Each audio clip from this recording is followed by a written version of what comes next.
Good morning. Happy Thanksgiving. I hope you are having a beautiful day surrounded by your loved ones.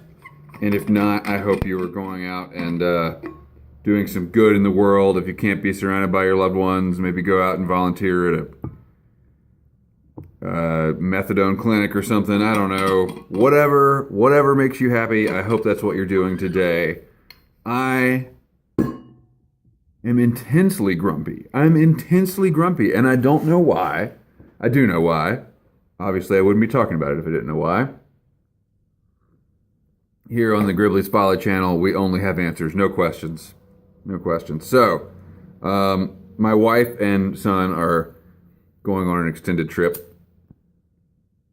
Butane lighter's been in the cold. Damn it. Let's get my back up. I bought this one yesterday. Bought a new yellow butane lighter, so it's high vis.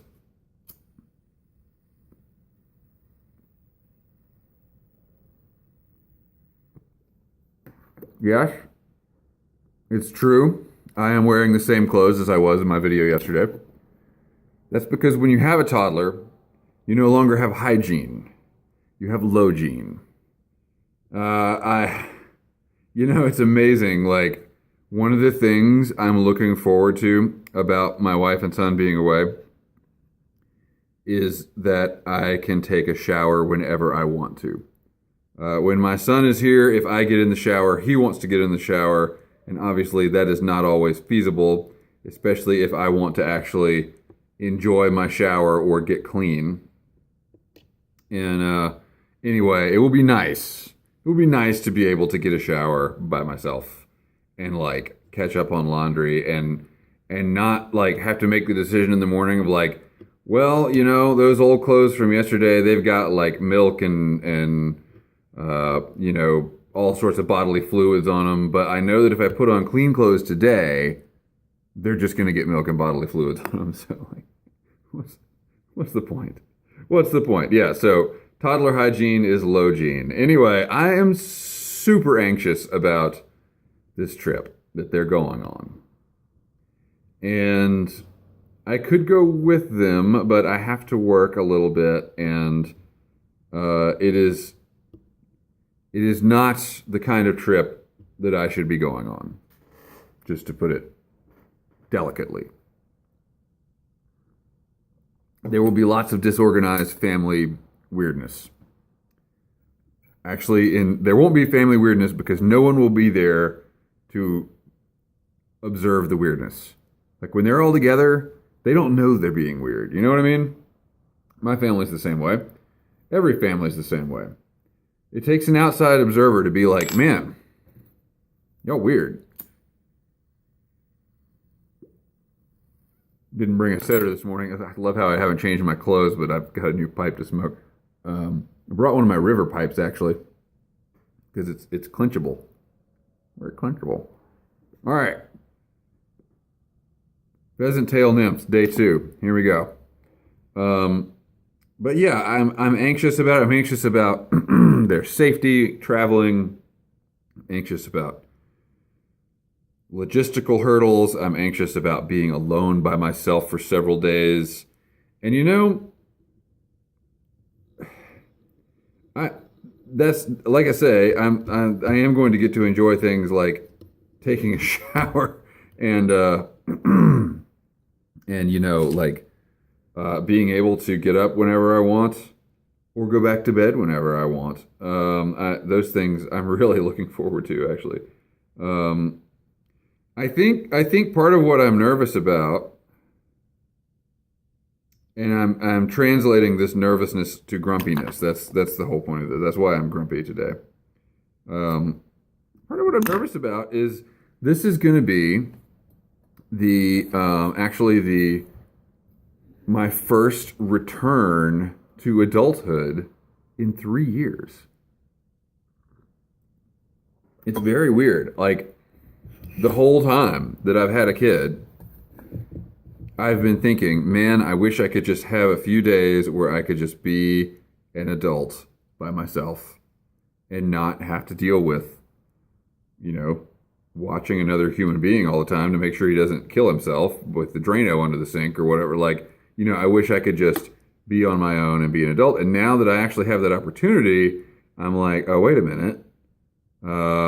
Maybe that won't be quite as liberating as I think it would be. And I'm beginning to realize exactly how much I'm going to miss my son.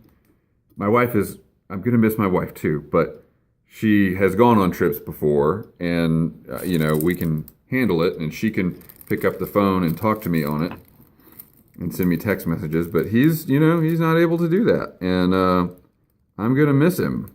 It's going to be tough, actually, and I'm just sort of now realizing that.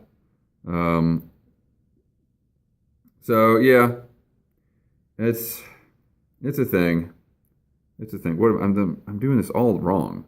I'm not looking for flashback. I'm looking for wire. So I don't know. I came down here to tie some flies and drink my coffee and smoke my pipe in the hopes of getting a little less grumpy on Thanksgiving damn day, like of all the days to be grumpy. So we'll see if that works out. I've been challenged. Man, have I been challenged. I have been challenged to do several things, and so I have some updates on those. The Minecraft Fly Shop, of course, is already complete. I already did that. I will not be overnighting in the Bothy. That's not going to happen. I had a line on a sleeping bag. That's not the real issue. The real issue is I'm trying to do things while my wife and son are gone to lessen my anxiety. And going camping by myself with no fire means I will just be going out in the woods and sitting on a log or whatever. Son of a bitch. Okay. I will be going out in the woods and sitting on a log for about 14 hours straight in the dark.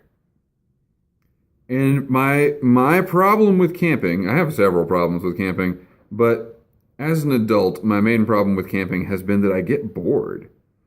And I don't want to be bored in the dark for 14 hours. I mean, I would like to think I would sleep during, 1.5 of those hours maybe. But I do know that it gets dark at 6 o'clock. If I want to be there to set up camp in the light, then I would have to be out there by like 4 o'clock. That's just a lot of time by myself in the woods, y'all. I don't know. I don't know if that's the best thing, considering that the goal is to not go insane. So we're going to put that off until I can at least go camping somewhere with a fire or camping with someone else. I tried to get Shovel and Shane in on it. He didn't want to. He hasn't said that yet, but I know he's going to say that. If things change and I get interest in doing it, then I will definitely make a video. Next up, I was challenged to write about my childhood, which I'm not sure if that's really the best thing for my mental health, but here's the compromise. We'll talk about my childhood. I had a great childhood. By any measure, I had 2 good parents. I never lacked for anything. Was always well fed.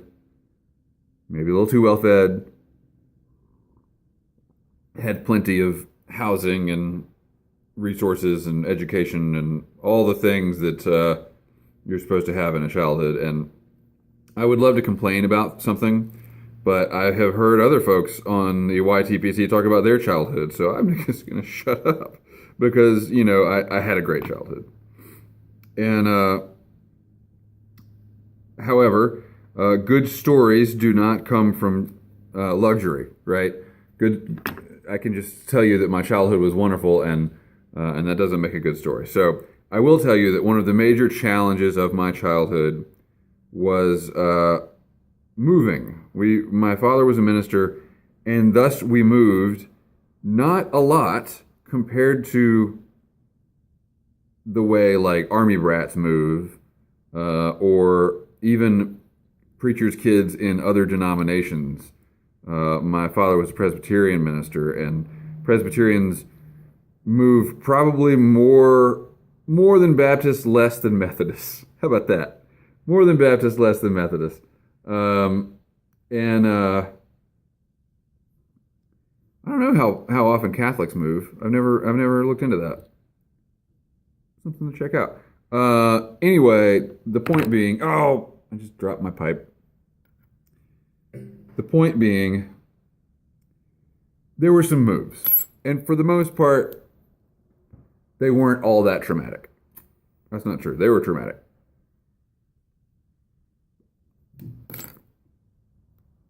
But I'm not complaining. Anyway, this is an interesting story. Happened recently.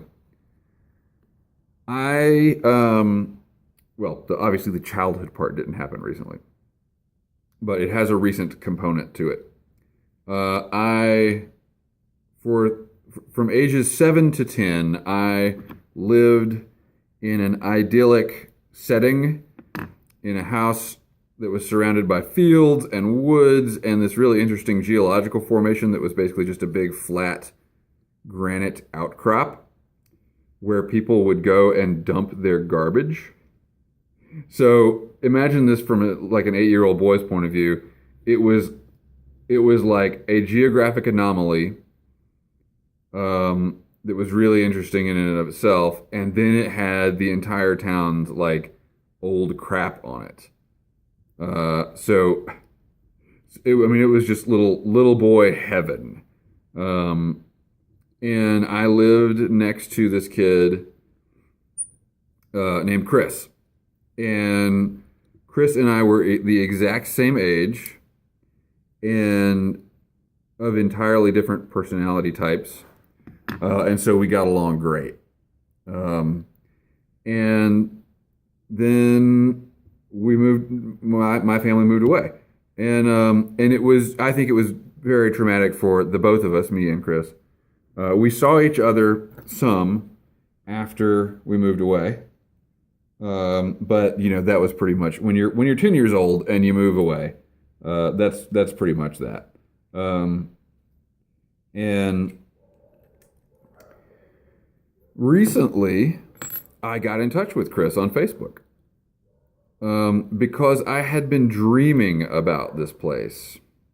I dreamed about going back to this house and those fields, and I had been back a few times and looked around, I'd driven by or I'd gotten out of the car and kind of poked around, but I had not been to Chris's house or my old house.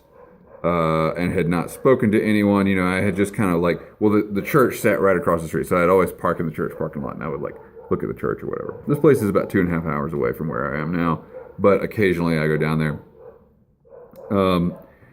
And the place that I really want to go, notice present tense, the place that I really want to go is the fort that we made in the woods behind my old house. And as you can imagine, it was, I basically have a YouTube channel where I've built an adult fort in the woods. So my kid fort was just amazing. It was amazing. My adult fort is nothing compared. And we had all these interweaving paths and, sorry, David, and all kinds of stuff. I'm going to try to learn to tie this with my fingers, but right now I just want to tie some flies. We had all these interlocking paths. We had walls made of brush, and it was the Bothy times a million. It was just great. And then one of the neighbors was a metal worker or something, and he built us this little he basically. Looking back on this now, he probably had a dog house that he had built but wasn't going to use, and so he gave it to the two kids that lived down the road. And so we had a sheet metal building that we then dug a cave underneath so we could stand up in it. Anyway, it was awesome. It was such a good way to grow up. We had a tree house. We ran a tin can and string phone line from the treehouse to the fort. Um, and anyway, you get the idea. Idyllic childhood situation for 3 years. Then we moved. Um, to protect our fort, we set traps. We set traps. And these traps were often very intricate, of course. And hang on, let me relight.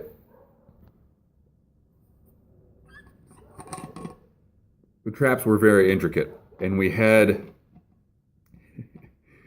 it was a perfect storm, man. We had access to stuff that 8-year-old boys should not have access to, and we had no regard for safety protocols. Like my dad's insistence on safety protocols had not set in with me yet. So there's a lot of good stories about this place. One is that one crisp October morning on a Saturday, we woke up early and we went out to our fort and we found an actual, real live automatic pistol, semi-automatic pistol, laying in the weeds. With a little 25 automatic, chrome plated. And we were like, that looks like a real gun. And we picked it up and we're like, that's a real gun. It had been used the night before in an armed robbery at a gas station down the road. And I guess the robbers took the back way through the fields. There was a dirt road through the fields, and I guess they drove through the fields and chucked the gun out the window. And so we took it to our parents. No, I'm sorry. Somebody's safety protocols had set in because we left the gun where it was. We picked it up enough to know that it was heavy and ergo a real gun. And then we put it right the hell back down because, I mean, I guess both of our dads owned guns, so I guess we had been educated enough. We weren't that stupid. That's a bad way to say it. That's an insensitive way to talk about kids with guns. We weren't. We'll move on. We'll move on. Darwin did not win any awards that day, so. Because I think about that now, and I'm just like, man, a lot of kids would just have pointed it at the other one and shot him, immediately. But so our parents did not believe us. His parents didn't believe us, and we finally convinced mine to believe us, and then the cops came and got the gun for evidence and all that. We didn't get to keep it. Pretty lame. Okay, so the point of this story is, we set these traps, right? And they were very intricate. Some of them were just like tripwires. Some of them were boards with nails through them, buried nail side up in the leaves, stuff like that. So recently I was dreaming about this place, and I got in touch with Chris on Facebook, and I said, hey man, it's been 27 years. Do you want to hang out sometime? Can we poke around the old place? And he said, yeah, sure. But the old place, the fort is gone, has been razed long ago by the people that live in the house now. And so that was sad. But I did go down there and talk to Chris and his mom, actually. His father, like mine, has passed away. And so we met at Chris's mom's house, which of course was Chris's house growing up, and talked for a while, swapped stories and all that. And